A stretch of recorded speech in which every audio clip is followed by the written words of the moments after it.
Assalamualaikum warahmatullahi wabarakatuh. Perkenalkan, nama saya Iqbal Alfariski.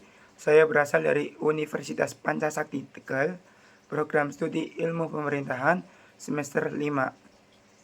Nah, di sini saya akan menjelaskan tentang kebijakan moneter. Sebelum ke tahap selanjutnya, saya akan menjelaskan poin-poin yang ada di dalam kebijakan moneter itu. Yaitu yang pertama, pengertian dari kebijakan moneter.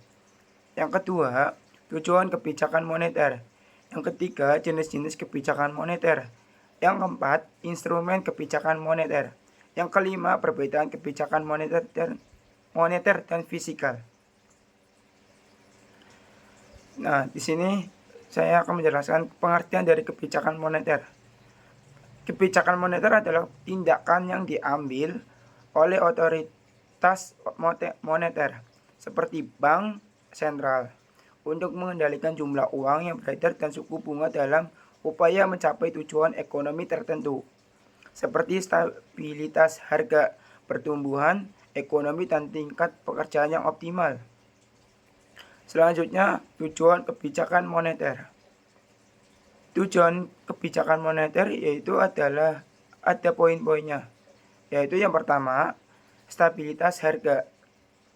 Stabilitas harga yaitu untuk mempertahankan tingkat inflasi yang rendah untuk melindungi daya beli mata uang dan mendorong stabilitas harga. Yang kedua, pertumbuhan ekonomi, yaitu mendorong pertumbuhan ekonomi yang sehat dan berkelanjutan. Yang ketiga, stabilitas mata uang, menjaga stabilitas nilai tukar mata uang nasional. Yang keempat, ketenagakerjaan, yaitu membantu menciptakan dan menjaga tingkat ketenagakerjaan yang optimal. Yang kelima, pengendalian siklus bisnis, yaitu meredakan fluktuasi ekonomi dan mencegah resesi atau inflasi yang berlebihan. Yang keenam, keseimbangan neraca pembayaran, mencapai keseimbangan dalam neraca pembayaran internasional. Kebijakan moneter dilaksanakan oleh bank sentral suatu negara, dan instrumen kebijakan melibatkan kontrol terhadap suku bunga, operasi pasar terbuka, dan pengaturan tingkat cadangan bank.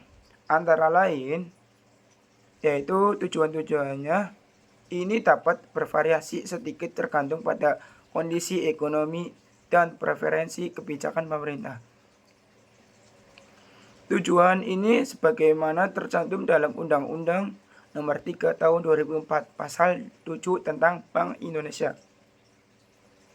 Hal yang dimaksud dengan kestabilan nilai rupiah antara lain adalah kestabilan terhadap harga-harga barang dan jasa yang tercermin pada inflasi.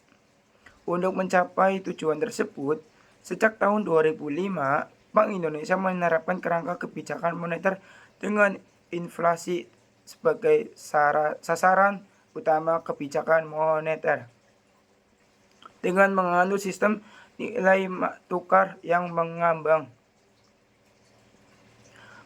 Peran kestabilan nilai tukar sangat penting dalam mencapai stabilitas harga dan sistem keuangan.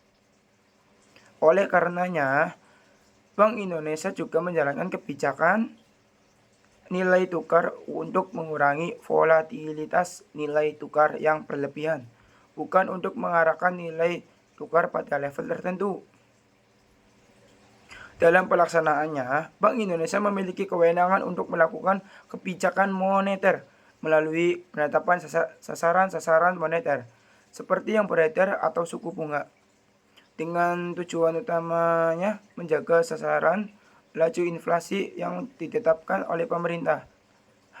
Secara operasional, pengendalian sasaran-sasaran moneter tersebut menggunakan instrumen-instrumen, antara lain operasi pasar terbuka di pasar uang baik rupiah maupun valuta asing, penetapan tingkat diskonto, penetapan cadangan wajib minimum, dan pengaturan kredit atau pembiayaan. Bank Indonesia juga dapat melakukan cara-cara pengendalian moneter berdasarkan prinsip syariah. Kebijakan moneter dapat melibatkan mengeset standar bunga pinjaman, kapitalisasi untuk bank atau bahkan bertindak sebagai peminjam usaha terakhir atau melalui persetujuan melalui negosiasi dengan pemerintah lain. Pada dasarnya, kebijakan moneter merupakan suatu kebijakan yang bertujuan untuk mencapai keseimbangan internal dan keseimbangan eksternal, serta tercapainya tujuan ekonomi makro, yakni menjaga stabilisasi ekonomi yang dapat diukur dengan kesempatan kerja, kestabilan harga, serta neraca pembayaran internasional yang seimbang. Apabila kestabilan dalam kegiatan perekonomian terganggu, maka kebijakan moneter dapat dipakai untuk memulihkan tindakan stabilisasi. Pengaruh kebijakan moneter pertama kali akan dirasakan oleh sektor perbankan yang kemudian ditransfer pada sektor real. Selanjutnya yaitu jenis-jenis kebijakan moneter. Pengaruh kebijakan uang yang beredar pada masyarakat diatur dengan cara menambah atau mengurangi jumlah mata uang yang beredar. Kebijakan moneter dapat digolongkan menjadi dua, yaitu yang pertama kebijakan moneter ekspansif. Kebijakan moneter ekspansif adalah suatu kebijakan dalam rangka menambah jumlah uang yang beredar. Kebijakan ini dilakukan untuk mengatasi pengangguran dan meningkatkan daya beli masyarakat pada saat perekonomian mengalami resesi atau depresi. Kebijakan ini disebut juga kebijakan moneter longgar. Kebijakan moneter kontraktif. Kebijakan moneter kontraktif adalah suatu kebijakan dalam rangka mengurangi jumlah uang yang beredar. Kebijakan ini dilakukan pada saat perekonomian mengalami inflasi, disebut juga kebijakan uang ketat. Kebijakan moneter dapat dilakukan dengan menjalankan instrumen kebijakan moneter, yaitu antara lain yang pertama operasi pasar terbuka. Operasi pasar terbuka adalah cara mengendalikan uang yang beredar dengan menjual atau membeli surat berharga pemerintah. Jika ingin menambah jumlah uang beredar, pemerintah akan membelinya. Jika pemerintah ingin menguranginya, maka pemerintah akan menjual barang berharga pemerintah kepada masyarakat. Nah, surat berharga pemerintah ini antara lain adalah SBI atau singkatan dari Sertifikat Bank Indonesia, dan SBPU atau singkatan dari Surat Berharga Pasar Uang. Fasilitas diskonto. Fasilitas diskonto adalah pengaturan jumlah uang yang beredar dengan memainkan tingkat bunga bank sentral pada bank umum. Bank umum kadang-kadang mengalami kekurangan uang. Kebijakan mengalami kekurangan uang sehingga harus meminjam ke bank sentral. Untuk membuat jumlah uang itu bertambah, pemerintah menurunkan tingkat bunga bank sentral serta menaikkan tingkat bunga demi membuat uang yang beredar berkurang. Yang ketiga, rasio cadangan wajib. Rasio cadangan wajib adalah mengatur jumlah uang yang beredar dengan memainkan jumlah dana cadangan perbankan yang harus disimpan pada pemerintah. Untuk menambah jumlah uang tersebut, pemerintah menurunkan rasio cadangan wajib. Untuk menurunkan jumlah uang beredar, pemerintah menaikkan rasionya. Yang keempat, himbauan moral. Himbauan moral adalah kebijakan moneter untuk mengatur jumlah uang yang beredar dengan jalan memberi himbauan kepada pelaku ekonomi. Contohnya seperti menghimbau perbankan pemberi kredit untuk berhati-hati dalam mengeluarkan kredit untuk mengurangi jumlah uang yang beredar dan menghimbau agar bank meminjam uang ke bank sentral untuk memperbanyak jumlah uang yang beredar pada perekonomian. Yang selanjutnya adalah instrumen kebijakan moneter. Kebijakan moneter dapat menggunakan instrumen baik langsung maupun tidak langsung. Instrumen langsung adalah instrumen pengendalian moneter yang dapat secara langsung memengaruhi sasaran-sasaran operasional yang diinginkan oleh bank sentral.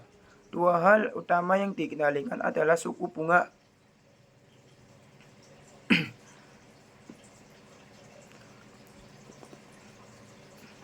Dua hal yang utama yang dikendalikan adalah suku bunga dan kualitas simpanan dan kredit yang ada pada sistem perbankan atau institusi keuangan selain bank. Pengendalian langsung ini dapat dilakukan melalui kebijakan langsung yang dikeluarkan oleh bank sentral atau dengan mempengaruhi neraca bank-bank komersial. Pengendalian ini disebut langsung karena terdapat hubungan secara langsung antara instrumen dan sasaran operasional. Misalnya, penetapan pagu kredit dapat langsung mempengaruhi jumlah kredit domestik yang dapat disalurkan oleh perbankan yang pada akhirnya akan mempengaruhi jumlah uang. Sedangkan instrumen tidak langsung merupakan usaha untuk mengendalikan besaran moneter dengan cara mempengaruhi neraca bank sentral. Cara ini disebut tidak langsung karena bank sentral mencapai sasaran kebijakan dengan mempengaruhi kondisi pasar uang melalui salah satu fungsinya sebagai badan yang mempunyai wewenang untuk mengedarkan uang dengan mempengaruhi kondisi yang mendasari permintaan dan penawaran uang. Contoh kebijakan ini seperti penerapan cadangan wajib minimum. Apabila cadangan wajib minimum ini dinaikkan, maka kemampuan bank memberikan pinjaman menurun dan kemudian akan mendorong kenaikan suku bunga pinjaman. Tingginya suku bunga pinjaman akan mempengaruhi pada jumlah kredit yang disalurkan, pada akhirnya berpengaruh pada jumlah uang. Selanjutnya, perbedaan kebijakan moneter dan fiskal. Perbedaan utama adalah kebijakan moneter dan fiskal terletak pada siapa yang mengambil langkah-langkahnya tersebut dan bagaimana mereka mempengaruhi ekonomi. Kebijakan moneter dilaksanakan oleh bank sentral, sedangkan kebijakan fiskal diterapkan oleh pemerintah. Kebijakan moneter lebih fokus pada pengaturan uang beredar suku bunga, sementara kebijakan fiskal lebih berfokus pada anggaran pemerintah dan pajak. Tujuan kebijakan moneter adalah mengendalikan inflasi, mempertahankan stabilitas nilai mata uang, dan mendukung pertumbuhan ekonomi yang berkelanjutan. Sementara itu, kebijakan fiskal bertujuan untuk mengatur tingkat pertumbuhan ekonomi, menciptakan lapangan kerja, dan menjaga stabilitas fiskal negara. Demikian dari saya. Mohon maaf bila ada kekurangan. Wassalamualaikum warahmatullahi wabarakatuh.